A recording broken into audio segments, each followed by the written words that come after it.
Thanks for joining us. This is JT, and this is the Consequence of Habit podcast. It's our first guest.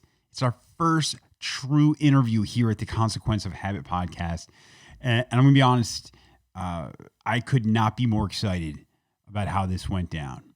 I've had the opportunity to interview lots of people between this and my last podcast, and I can say I've rarely walked away from a conversation as excited and just motivated as I did from this one.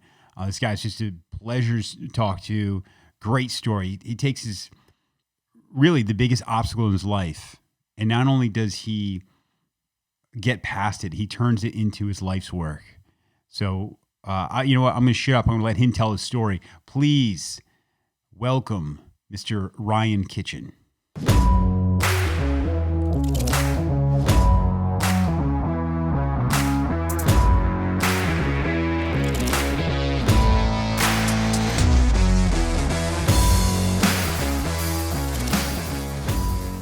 All right, Ryan.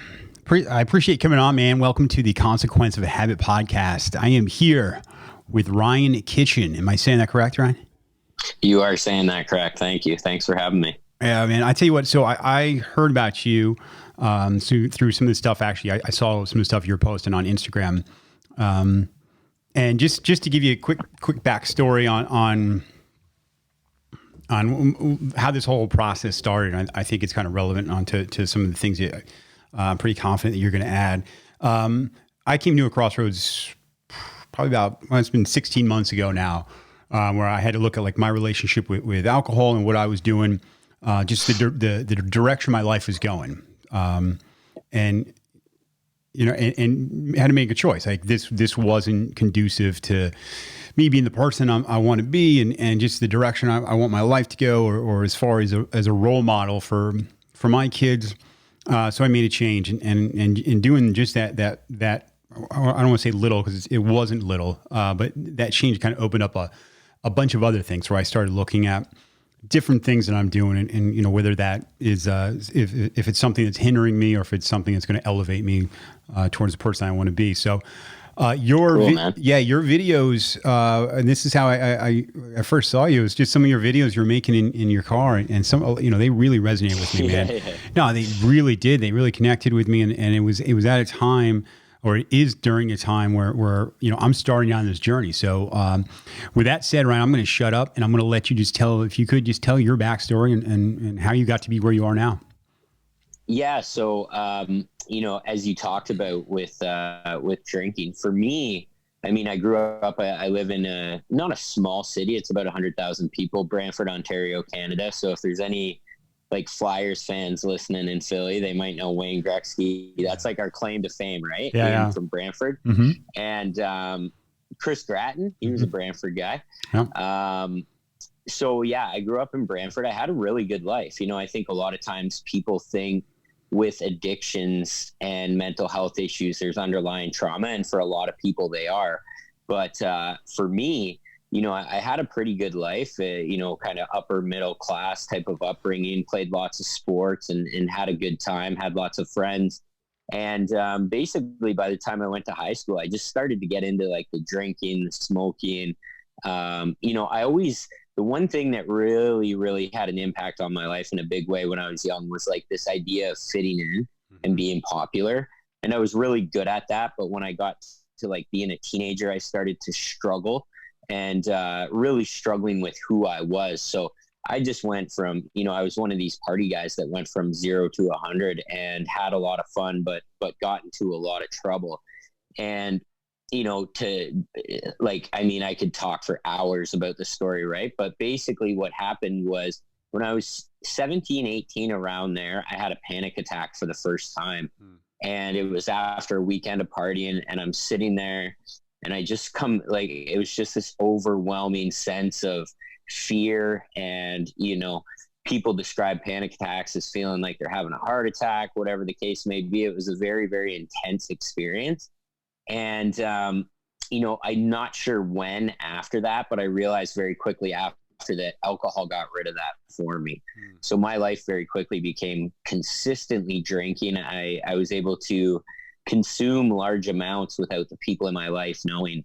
And as you mentioned, right, like relationships, career, anything I did have, which wasn't much at that point because I was so young, started to deteriorate very quickly. Every time I would try to do something, it was like panic attack, panic attack, panic attack. So I was very quickly like drinking every single day. Yeah. And by the time I was 21, I was like a full blown kind of, alcoholic, if you will, or just completely substance dependent to the point where if I wasn't drinking, I was going through really intense withdrawal symptoms. Mhm. So I ended up in the hospital for the first time at 21, and that was going through the delirium tremens, which is basically, if you ever see someone, it's almost like if you've ever had low sugar after a big workout, like you feel really, really flush and it's very serious. It's like of all the deadly drugs out there, alcohol is the one that is, when you're withdrawing from alcohol, you usually need medical attention. Yeah. And so I would end up in the hospital, and that kind of for me became really when I started to look at my drinking and started to look at my life. And so the problem for me, like I said, this anxiety, this panic, I couldn't even walk out my front door without drinking. I couldn't. It was like, immediately, no matter what I did in my life, no matter what I tried, I had panic attacks. So I didn't have a driver's license. I didn't, all of the things that you're supposed to be getting when you're 20, 21, 22. And all my friends are going to college. All my friends are, getting married and building businesses, doing amazing things.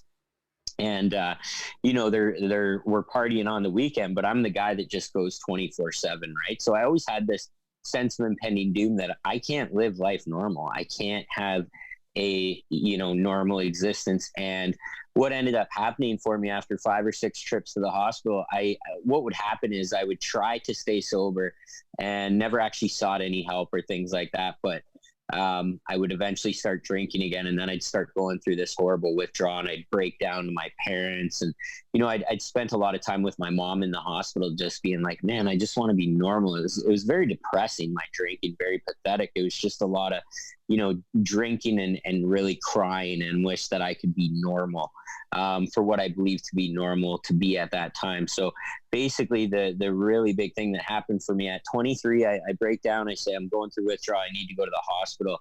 I woke up in critical care 3 weeks later, just hooked up to everything, man, like tubes all over me. And so basically what had happened was I was 23 years old and I had drank my way into pancreatitis. So I now had severe organ failure. I'm on life support. There's points over that 3 weeks where my parents are like preparing to say goodbye to me and stuff that you can't even imagine. Right. And I get out of there after about 10 weeks. 10 I weeks. had to learn 10 weeks total. Yeah. I was in Wow. critical care for 3 and 10 weeks total. Had to learn to walk again. And, I had all these friends because like I said, I was like always focused on being popular. And I'd had all these friends come in to see me in the hospital, and I was telling them why I was there. And they're like, what are you talking about? Like, you're not an alcoholic or you're not. But nobody really had a clue how much I was drinking because it was like I was normal when I was drinking. Yeah. Right. Yeah. And I got out of the hospital after that 10 weeks. And I think the really, really scary thing, they lectured me over and over. You cannot drink. You will die. A lot of people die from pancreatitis who were in my position. And they're like, if you drink, you're going to die. And, get home. I think it was like 3 or 4 days. And I'm experiencing this anxiety. I'm experiencing this fear. And, the worst, it's like the worst consequence is being sober. So no matter how bad it is, the fear of death doesn't exist. It's the fear of life that scared me at that point. I would wake up and entertain the idea of checking out. And so I drank again, and I ended up back in the hospital a couple more times. Very, very lucky. My parents are like, listen, you're either going to get your shit together or you're not going to have a place to live. They took me to detox, and I ended up meeting some people in recovery. And I was trying to do professional treatment, like a place where I work now. Yeah. But because I had these severe pancreas issues, I was like a liability. Yeah. So I had to get that stuff kind of settled. But, I met people in 12-step groups, peer support groups that had walked the path before me. And, it was crazy. It was like I was so miserable with my panic and with my anxiety. So now I'm, a month sober, 2 months sober, whatever. And I feel that. I get that anxiety, that panic like 24/7. But my life was so bad that I didn't care anymore. Yeah. I was just like, all right, man, I'm going to give this a go. And I started to be really open. It's really funny because, I kind of scatter my story a bit in recovery, but I've been sober now over 10 years, and I've worked in the addictions field. I'm the program manager of a men's inpatient treatment facility. So I do that during the day. And I work with people in their first 3 months of sobriety. They come and they live at the house.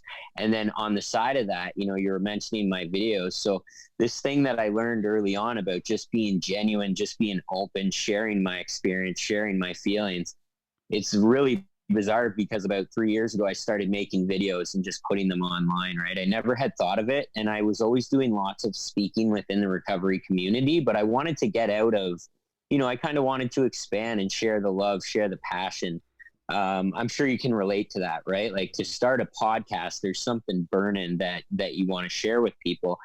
And this principle of being transparent and not needing to be cool, or redefining what cool is for myself in recovery, and being open about my struggles really has been like the foundation of my success in recovery, on a personal level, in relationships. It's been a beautiful process. I started drinking and using drugs when I was 13. I quit when I was 23, and I'm actually turning 34 this weekend. So it's cool, man. I've had 10 years in recovery. I've got a beautiful life. I've got 2 beautiful daughters, a beautiful partner, all of which came in recovery. So, I was very lucky because, I work with a lot of people who are middle-aged, let's say, and they already have spouses, they already have kids.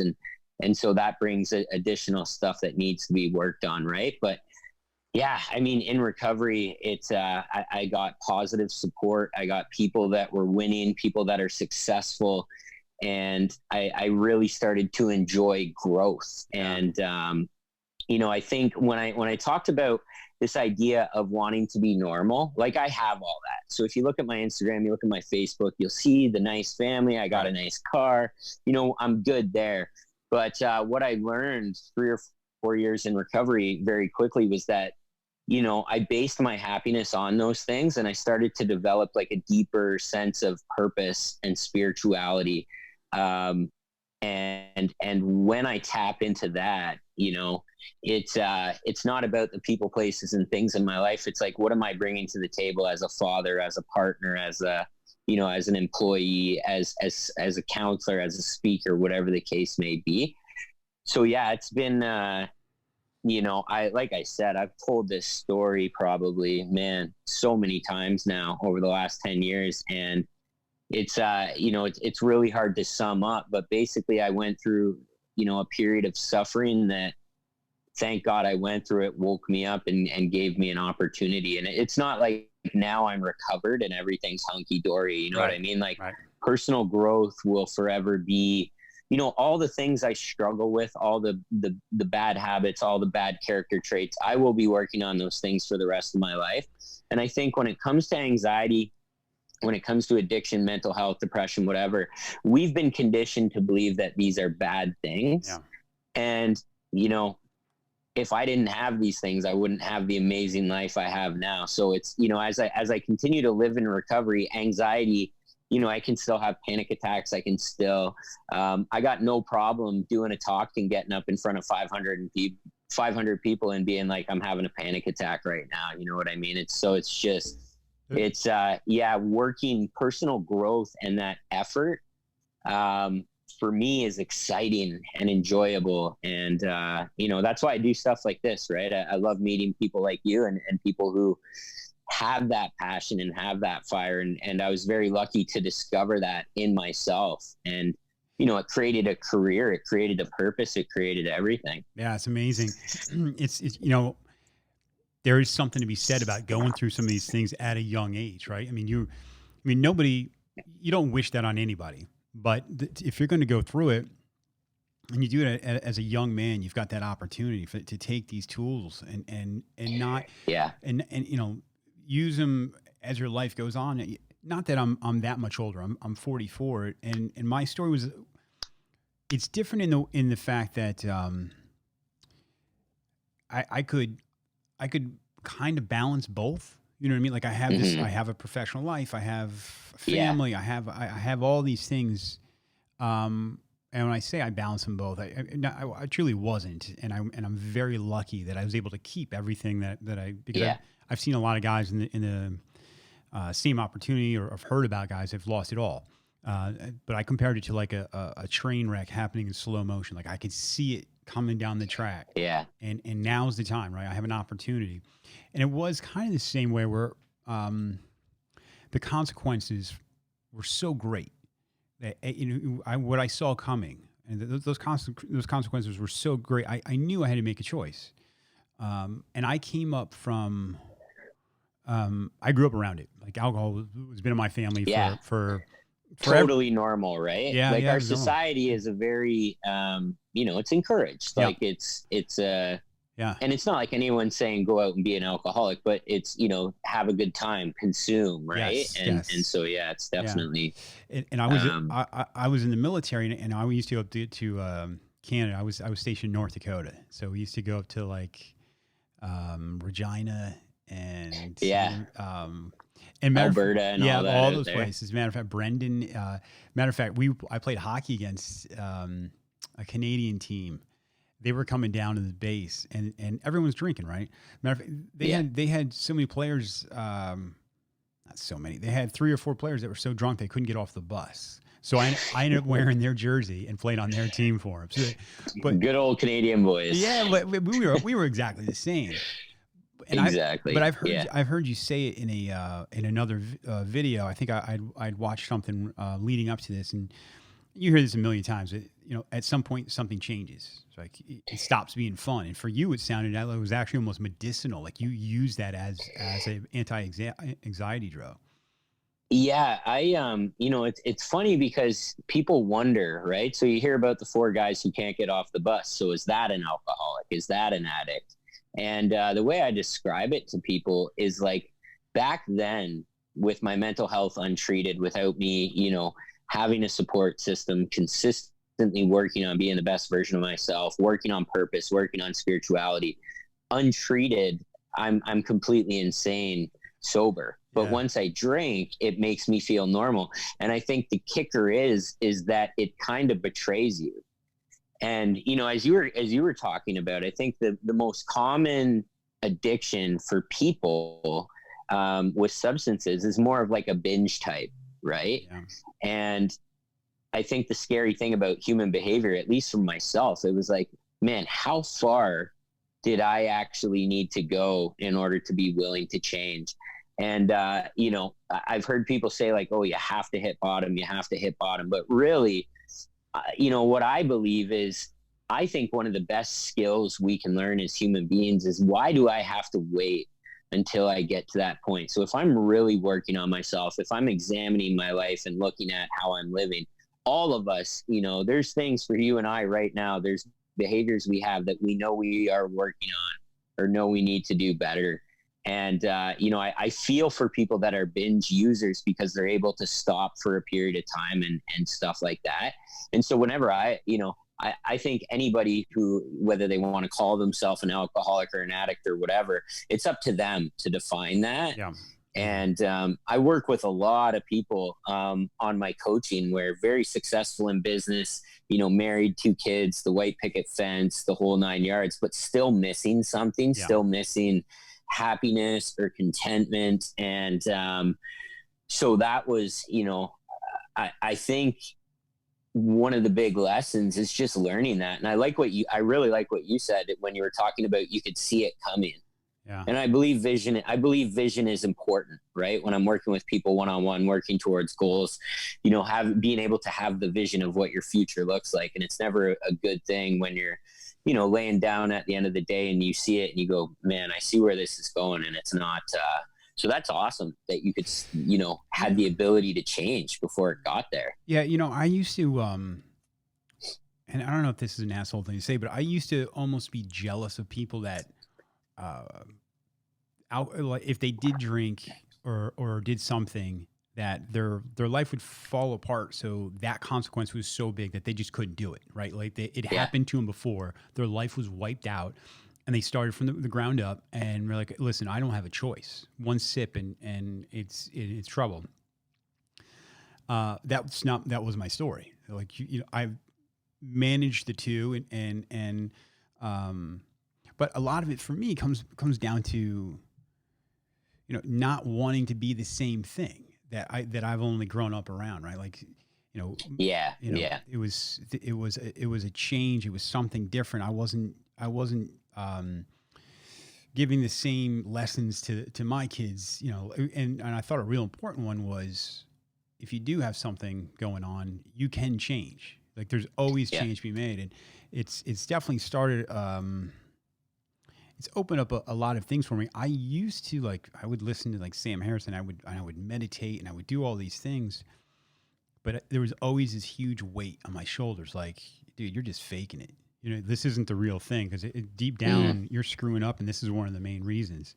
So I did the same thing. I went to a 12-step kind of thing, and I started doing that. And it's funny. People are at first, when you tell them like, hey, I don't give them all the details. I just say, hey, I don't drink anymore. And they come up to, and they try and talk you into it, right? At first. Yeah. At first. Yeah. What's wrong with you? Why don't you drink? And then as time goes by, then they start kind of dipping their toes in, like, I've thought about the same thing. And it's funny. And I've told this story before, but someone had said, hey, why is it you don't? And I go, all right, well, let's break this down. I looked at my employment, right? If I have a 9 to 5, that's not going to work. If I got in any trouble for anything, I wouldn't have that job anymore. I said, I got my family. Right? Things are not great here. They could be rocky. I could lose that. I said, so I've now lost, you know, the most important things in my life. So this is what I did. Yeah.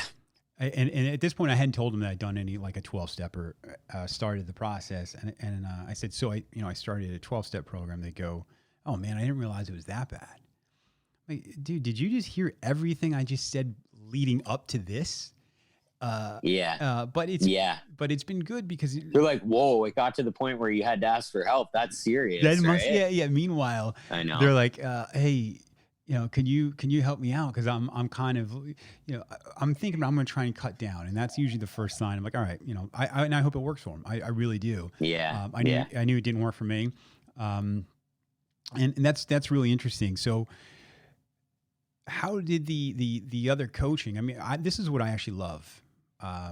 Because they're not two separate things, right? Some people can say, hey, you've got the addiction thing, and that's a 12-step, and that's a completely different entity.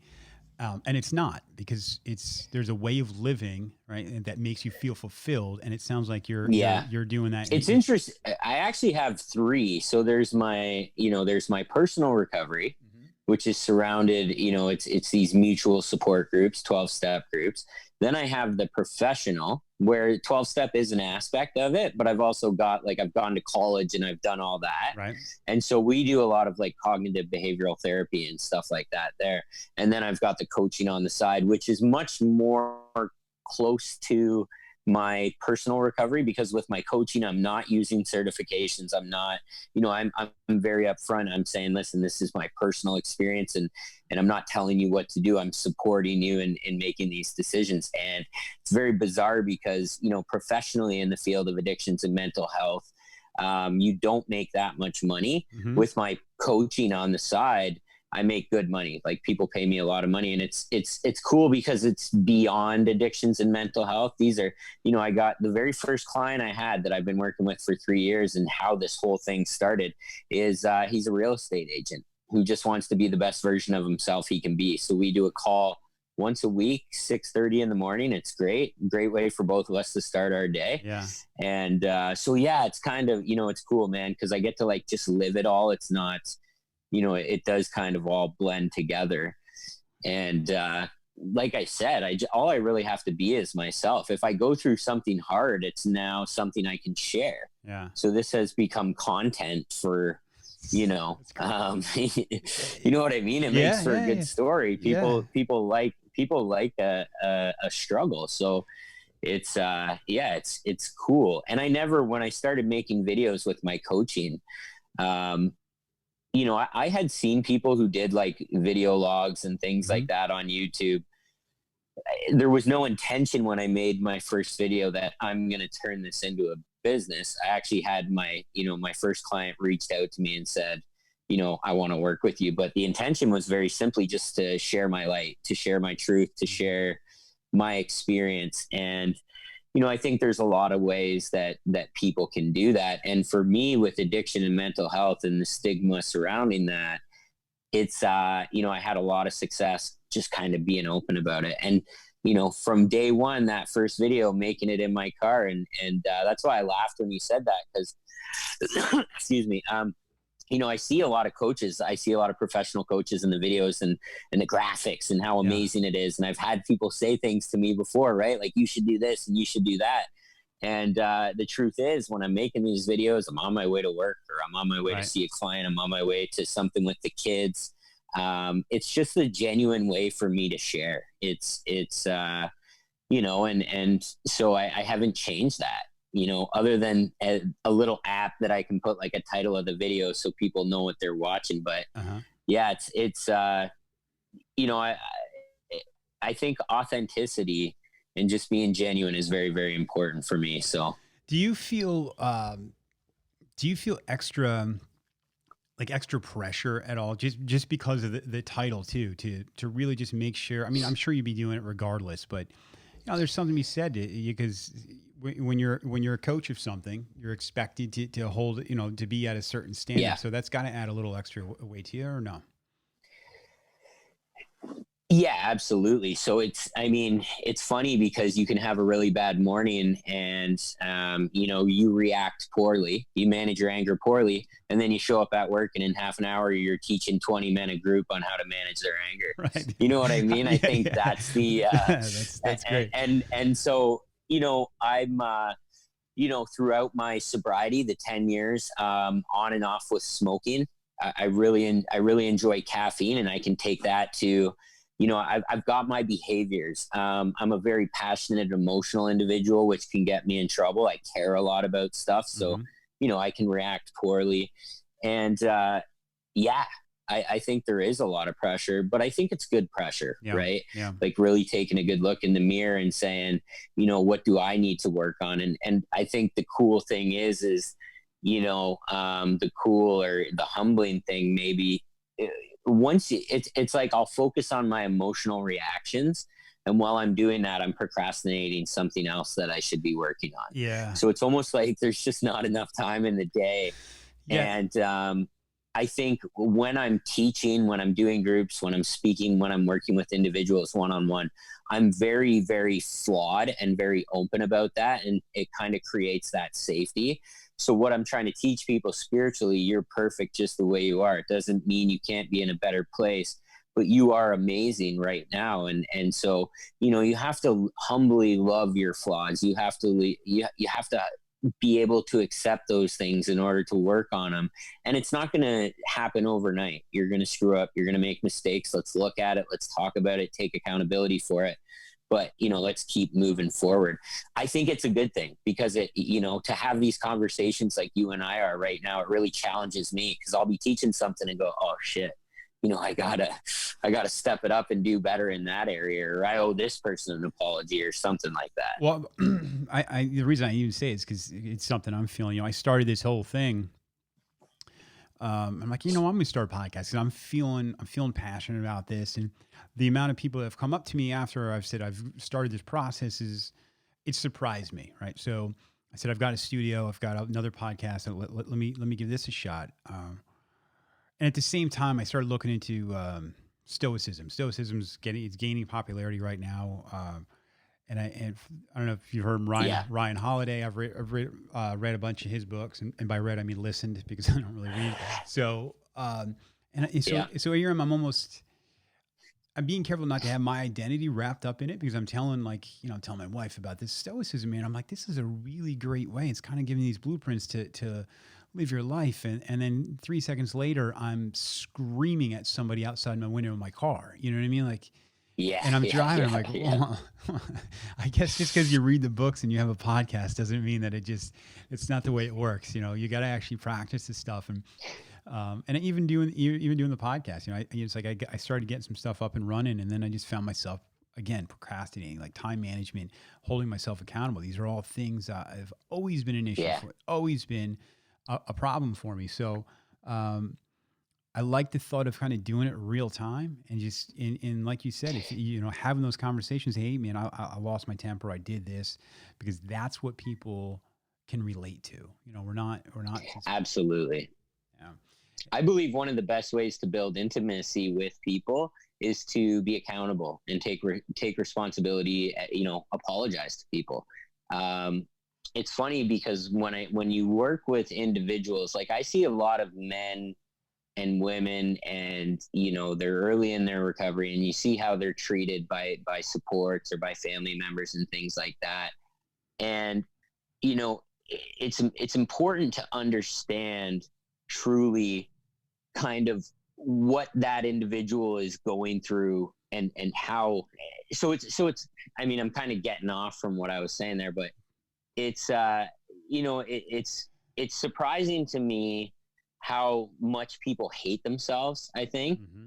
And it's very helpful just to be flawed, because people are like, yeah, so am I. You know what I mean? Like, I don't do well with people that are perfect. Yeah. I look for my ego looks for contradictions in them. Uh-huh. And when you were telling me about the what you were saying with, you know, you learn these things and then you see it. I was in a spiritual group, and I asked the teacher of the group, I said, you know, I know on a spiritual level, on a soul level, I'm perfect. And sometimes I experience that and feel that. How do I get rid of my ego? And he basically just kind of laughed in my face. Like, how do I get rid of the labels and shed all these, Yeah. you know, and just be the love that God is, or whatever you want to call it.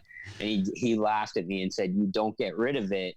You do what we're doing right now, which is laugh. You recognize it. You acknowledge it, right? So I'm driving down the highway and somebody speeds past me, and this has really upset me. And you know, I need to chase them down and let them know how unhappy I am. Yes. But when I started to work on this stuff, I started to recognize, like, dude, that's insane. And It I is. started to laugh, and I started to see the insanity of it. And when when I misbehave or act in a way I shouldn't, and that's where it's coming back. And you know, it's cool, because when you create that space for people feel comfortable to be themselves. And I think there's a lot of pressure to fit in. Mm-hmm. And we get quite good at that. I think human beings get quite good at that. You know, being able to kind of turn into a chameleon and then lose, who am I? Who, you know? Yeah, I think that's something it's a deep question. That's something I struggle with, especially when I was younger. I mean, I probably still, but just that I was a people pleaser, right? I liked, and I could make people laugh. And so, you know, you start feeding off that positive reaction you get from people. So you do exactly it. Like, I don't know if you remember that movie. You're a little bit younger, with the Talented Mr. Ripley. It was an old Matt Damon movie, and he would change his personality wherever he was in, and I you know, that resonated with me. I'm like, dude, I feel like if I'm around a British person, I don't think it's going to take too long before I'm, you know, saying cheerio and pip pip and you know, and I don't like that, right? I've always been impressed by somebody that just, they're like, this is who I am, take it or leave it. And you know, that's something I strive to be more like. Yeah, and I think I learned by being that who I am is okay, you know, and I don't need to be liked by everybody. And it's awesome, because I had a lot of drama in my life when I was active in substance use, and I've certainly had drama, you know, in my recovery and in my life, like anybody else does. But you know, very, very little of it, and very, very little interpersonal drama, because I try to just treat people well, whether I like them or not. You know what I mean? And there's a saying in recovery in 12-step, like, love and tolerance is our code. And I always, for me, it's like, you know, I don't need to like you, but to treat you with love, to treat you with reverence, and giving is receiving, like, so what I give you, I am giving myself. As I criticize you, give you hate, I'm giving that myself. Yeah. Yeah. Do you, and I think I already know the answer to this question. I know personally, I'll just ask the question, but do you feel a lot more empathy towards people since you've been able to look at yourself and see the flaws and maybe have a better understanding of why you do the things that you do? Absolutely. I think I'm able to see clearer. Mm-hmm. So, if I see the big tough guy thing, what I see is fear. Yeah. Right. So if I see aggression, I see fear, and that, that's good, and that can be good, and that can be bad. I'm very, very intellectual. I think as men and women, we're conditioned, very differently, and women to be more emotional, and for men to be intellectual. When I meet a young man who's, late teens or mid 20s, fear, just terrified, doesn't know how to be normal, anxious, uncomfortable, afraid of pretty girls, just very timid. Yeah. There's a really soft spot for me with that. I think the underdog always, anyone, it's funny because I was such a douchebag. Like, I was such the cool guy. Yeah. So I don't know if that's some way of my spirit kind of making up, Right. some sort of amend I'm making. I wasn't like, stuffing kids in lockers and things like that, but certainly I developed some very, unpleasant biases based on the way you look, the way you dressed, right. All that kind of stuff. And so recovery for me has been a big process of undoing all that. Mm-hmm.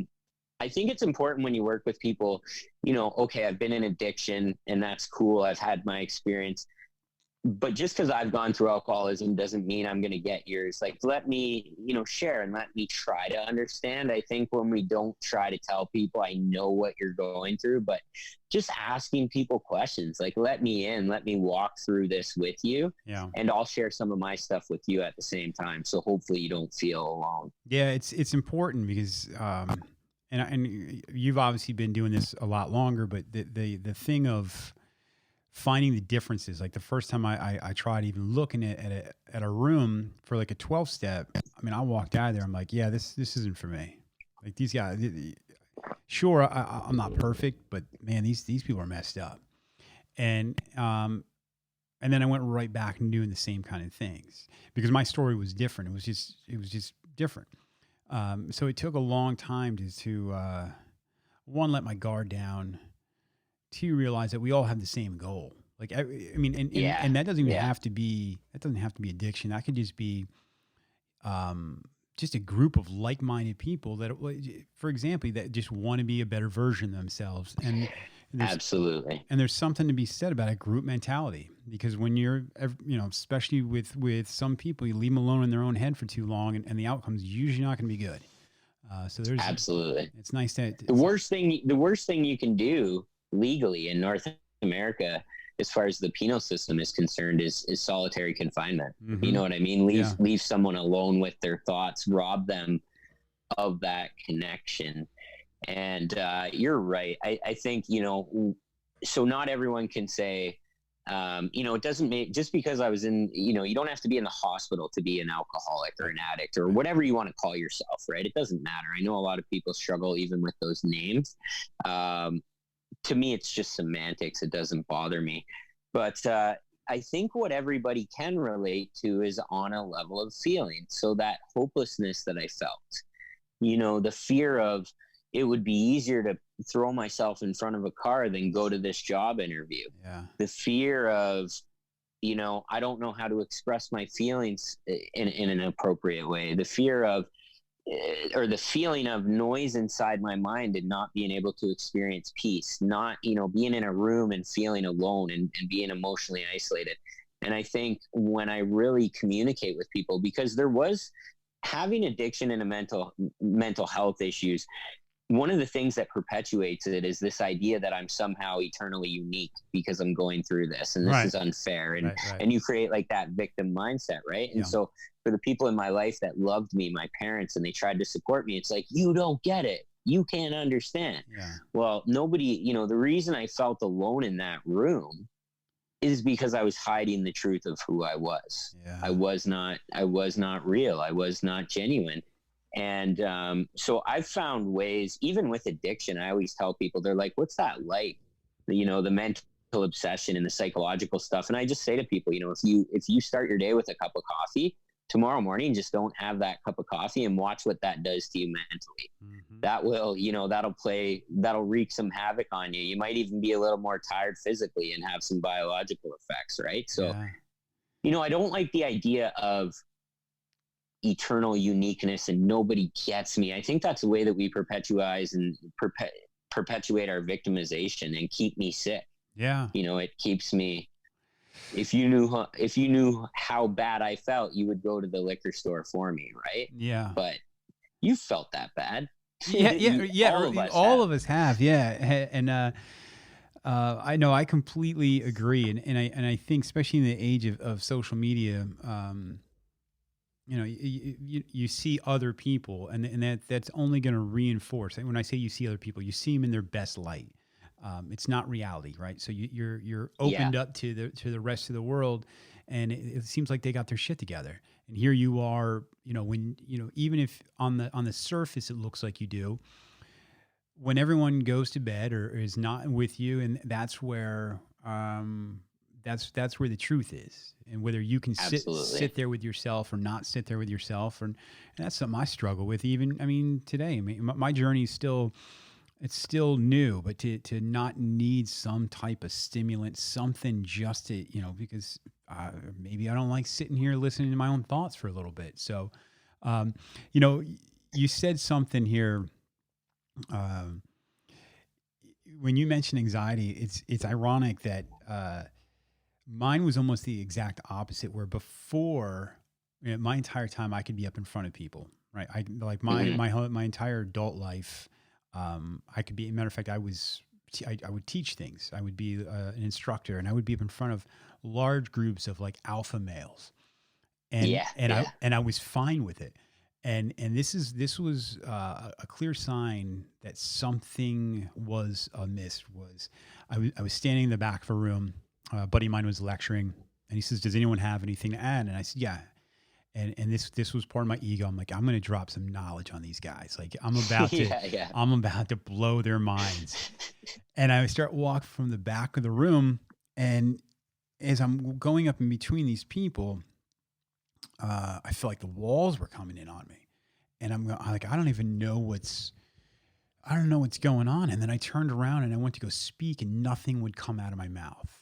Like it was this high pitched, I don't even know what the hell it was. It was some crazy noise came out of my mouth.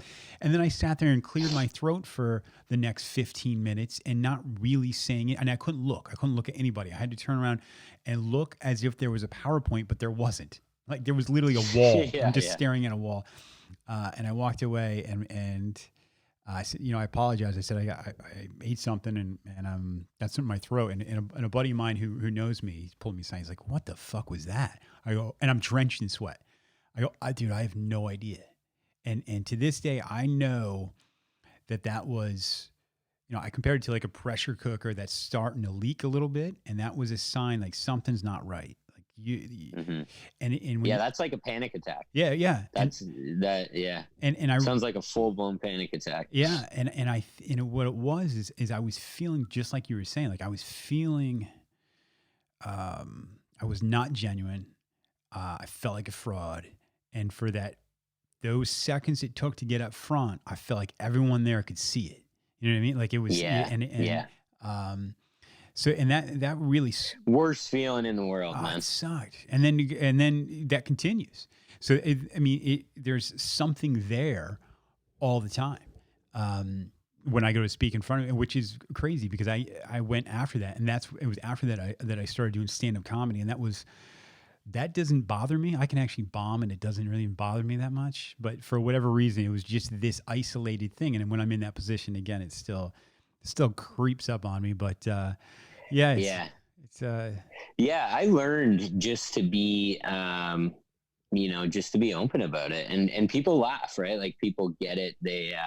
I was laughing when you were saying like, man, I'm about to drop some bombs here. And, I think that's why for me, one of the principles that I strive so much to work towards and why I'm so open is just humility, right? Like because if you don't, you're going to have those moments. Like life will humble you. Yeah. And as soon as you think you're the man, you're not the man. And as soon as you think you're humble, you're not humble. So it's one of those, it's one of those things.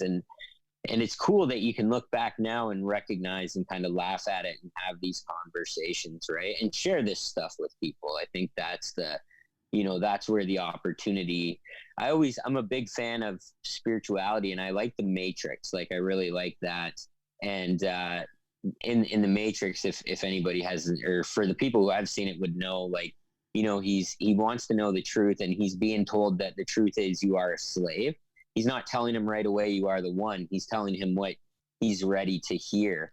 And I always think of that, right? Because there's things in my life right now that I can definitely do better at that I'm not aware of. So I just try to take them as they come and, try to pay attention to synchronicities and things like that and say, okay, this is something I need to work on and do better at. And, I feel like I'll be doing that for the rest of my life. Yeah. Yeah. I don't think there's like, you get a black belt in it and all of a sudden you're good to go. Right. Yeah. It's like, yeah. and But it is a good time. Yeah. It's a great, like, I think what people, like I was saying about anxiety, addiction, all these things, like, man, personal growth and being the best version of yourself is a hell of a time. You just can't drink, or you just can't do this behavior. You just, but it's a good time. You get to challenge yourself and create what you want to create. I like that. And I like the thought of it being, you said, things can be funny, right? You can laugh at it because you can get talking about this stuff and it can be pretty freaking depressing, right? Or you can look at it as, hey, we're humans. This stuff can be hilarious as long as, you're looking at it the right way and you're not laughing at somebody. I've laughed a ton telling some of the stories of, like the anxiety things and I think it's good, man. I think we're strange creatures and our brains are Absolutely. They're funky and they can control us, and that trying to control it, that struggle is it's a pretty cool thing, man. Yeah. And I try to teach guys this with cognitive behavioral therapy, like, so your reality is based on your thoughts are based on your experience. So you are a slave. You're a slave to everything you've gone through, and you can challenge those thoughts. You can undo that thinking. And, it's a really cool thing to change. And it's a really cool thing to kind of experience a new experience and enter into that. I was thinking what you were talking about, like laying your head down at the end of the night. Even when I get anxiety and panic, when I experience like feelings I don't like, one of the things I've learned to do is just be with them. Right. So like through sex, drugs, alcohol, you name it, food, money, buying stuff, I can try to run from that, discomfort. But when I enter into that and experience it and recognize, one of the things I try to teach guys is like, if you're having panic attacks all the time, that discomfort, you can learn to get comfortable in that discomfort. And if I can learn to get comfortable in that experience, there's, what's uncomfortable, because I'm comfortable in that discomfort. And, people pay to go to, get anxiety. People pay all kinds of reasons to experience this stuff. So if you shift your thinking, and it's funny because when I work with people in business and mindset and things like that, you can spot the limitations in people's thinking very, very quickly. So if you say to yourself, I don't have $1 million, or I can't make $1 million because of yada, yada, yada, right? There's your limitations. If you believe it, that will be the experience. So it's funny because all the principles I learned and practiced spiritually apply to like every single aspect of my life. Yeah. And, all the way from business and like the book Think and Grow Rich, I'm sure to fitness, I'm sure to comedy and what you bring to the table there. It's like, it just kind of spreads out into every aspect. And I like the idea of, consistently trying to create a better experience and having discipline mentally to do that. Yeah. Yeah. You had mentioned that you like right now you even have things that you could do better. You just don't even know what those are. And I think that's something that just awareness, right? And I said it in a video that I posted a couple. Well, actually, I posted it last night, but where I found myself like completely unaware that, I mean, I knew some of the things I was doing, they weren't conducive. I had told myself, hey, I'm going to do A, B, and C. And then I wasn't following through. And then I found myself just angry, man, like angry. I wasn't even aware enough at that point to go, hey, it's because you're fucking up. It's because you're not doing the things you're supposed to be doing. So I'm snapping at people, and I'm in my car and I'm mad. I'm like, and I could find a reason. I could, you can rationalize almost anything. I'm like, yeah, no, absolutely. I'm justified right now in this stance I'm taking on, in retrospect, it's completely ridiculous. And it wasn't until a couple days ago, I'm like, no, this is me. I'm not saying that everything, I could be annoyed by, but my reaction is not equivalent to whatever, however I've been wronged in any way. So I had a lot of I had some apologies to make, and just being aware, man, just knowing what's going on. Yeah, and so what I've tried to do is kind of cut down on the apologies by getting there before that, right? And it doesn't happen all the time, but one of the, when you talk about taking responsibility, one of the examples I always use is Mondays, right? So a lot of people hate Mondays, and it's very convenient. As soon as you acknowledge something as a problem, it sucks because now you actually have to do something about it. But as long as the fact that I can blame it on, Monday, or I can blame it on the fact it's raining or it's cold or the coronavirus or this or that, and people will support you in that, especially people who've gone through abuse, people who've gone through trauma, people who struggle, people who have these. We want to support them, and we want to say, it's not your fault, it's this, it's that. And it's hard to come back and say, but it's it's up to you what you're going to do with that. Yeah. And so the way I think of Mondays is like, for people who hate Mondays, you're literally making a decision, probably unconsciously, that 1/7 of your life sucks. That's a lot of life. You know what I mean? Yeah, when you put it down on paper like that, yeah. Yeah. So it's even like, let's say your partner cheats on you, right? Mm-hmm. You're the perfect partner, but your partner cheats on you. You haven't done anything, but it's still your problem because it hurts, because you're going through it. And is that a rational problem? Absolutely. You're going to have to work through that.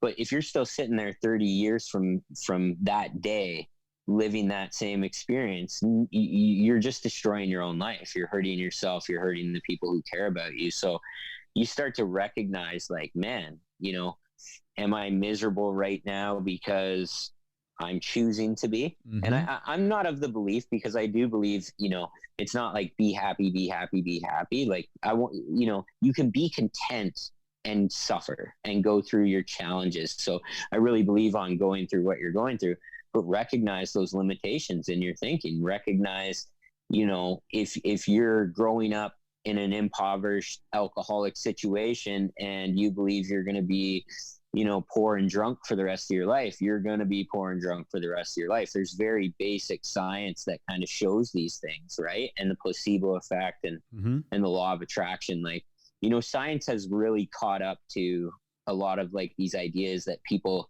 like Napoleon Hill was talking about 75 years ago or 100 years ago now, I guess. Jesus. You know what I mean? So it's cool.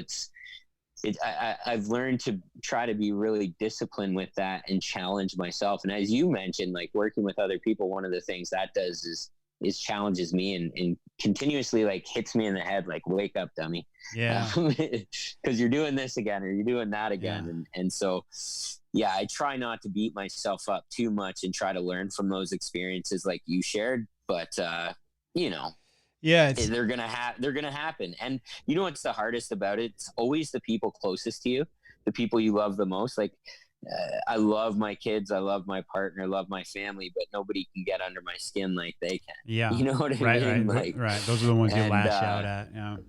Yeah. So those really intense relationships are hard, and, probably always will be. Yeah. Awesome, man. Listen, Ryan, I really appreciate you sitting down and taking the time. This is, this whole process for me, as far as even the podcast goes, is it's brand new, right? And this, Yeah. I'll be honest with you, man. This is I've interviewed some other people, and this is nothing against them in the least bit. But this conversation has been great, man. It's been awesome. I really do appreciate everything you had to say, and I definitely want to do it again another time in the future. Yeah. Yeah, absolutely. All I would say for what you're doing, because you know how I said when I started to make these videos, Mm-hmm. like that moment when I posted it, it's weird. Like, just keep doing it. You know what I mean? Like, keep sharing your thing, man. I've had some beautiful experiences and opportunities come out of this. And, anytime I talk to a guy like you or anybody who reaches out, that's why I do these things. Cause it's like, there's this beautiful experience nowadays where, this matters to me. You know what I mean? Talking and connecting with people. And, so keep doing it, man. Cause who knows? Yeah. Right? Like, no, if you're you right. feel, when you get like those butterflies and that feeling, like, man, that's what I want. Yeah. You know what I'm saying? Yeah. I appreciate you having me on, man, and look forward to hearing it for sure. Awesome. Listen, everybody, this is Ryan Kitchen. Ryan, where can we see on your social? So if you Google Ryan Kitchen Coaching, the main two platforms that are operate out of are Facebook and Instagram. So what I do have videos on YouTube and stuff, but the majority of my interaction with people seems to be on Facebook and Instagram. And if you Google Ryan Kitchen Coaching, you'll be able to find that stuff. And I got videos sharing about everything, right? It's really just being transparent, talking about life, the continuing to grow and change and what I'm doing. And I love connecting with people. I love meeting people, and I always answer all my messages. I remember being early on in messaging people that I looked up to in recovery, and they wouldn't, like, a lot of times nobody messaged me back. So I kind of always made that commitment that I won't be that guy. You know what I'm saying? Yeah. And Ryan Kitchen Coaching, and shoot me a message or whatever. All right, listen, it's an absolute pleasure, Ryan. Keep doing what you're doing, man. It's powerful. So, you too, man. Appreciate it. All right, brother. I'll talk to you later. All right. That's it from us here at the Consequence of Habit podcast. Huge thanks to Ryan Kitchen. I couldn't ask for anything more in a first interview. It blew my expectations away. So, thanks to him. Please check him out. Ryan Kitchen Coaching. Make sure you check him out on Instagram, on Facebook. And that's it, man. Make sure you like, subscribe. Please pass this on. We're hoping to grow this community and do some good. So that's it from us. Later.